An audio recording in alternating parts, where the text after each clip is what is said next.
Sono 57 i cantieri ANAS previsti per la messa in sicurezza della statale Romea, 20 già completati, ma nonostante questi interventi non bastano a sostenere il flusso di traffico, il 20% del quale di mezzi pesanti ed anche carichi eccezionali. L'attuale Romea non è sufficiente, è necessaria una variante se si vuole ridurre la pericolosità della strada che registra più vittime in Italia. E per condividere il progetto della variante in un pedaggio c'è stato un confronto pubblico tra amministratori e sembrano tutti d'accordo.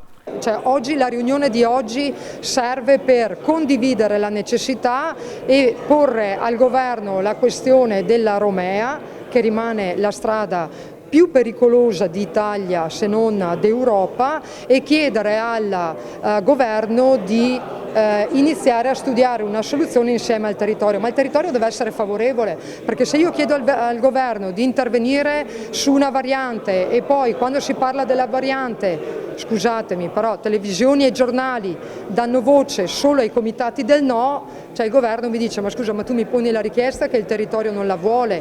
Oggi per me era importante condividere la necessità e quindi avere la serenità e la tranquillità che se pongo la questione al governo ci sarà un comitato del sì, un partito del sì a favore della messa in sicurezza definitiva della Romea. Su queste basi siamo d'accordo di procedere. Io ho sottolineato, e credo di farlo anche adesso, l'importanza di un approccio comunque sistematico, sistemico.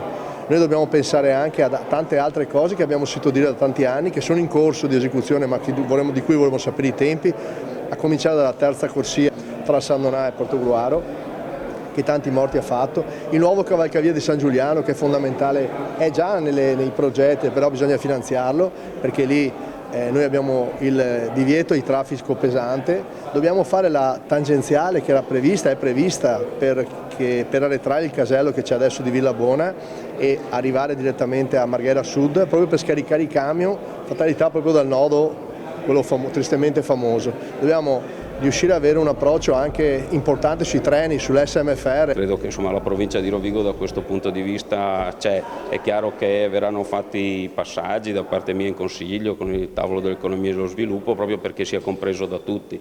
Chioggia ha già sottoscritto il documento.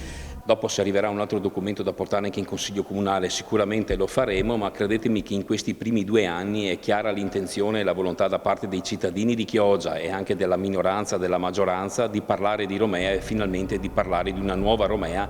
Sono dell'idea che il territorio va ascoltato e tutti i buoni suggerimenti vanno tradotti in interventi concreti. Inevitabile chiedere se nel tratto maledetto del cavalcavia superiore di Mestre la competenza fosse anche di Veneto Strade, braccio operativo della regione. Allora, da quello che so io, Veneto Strade non c'entra nulla. Ho visto degli articoli di giornale dove si faranno tutte le verifiche, però credo che il cantiere in corso sul ponte per la messa in sicurezza del ponte, se non fosse stata competenza del Comune, non ci sarebbe stata. Se il Comune ha dei dubbi, faranno tutte le verifiche con Veneto Strade.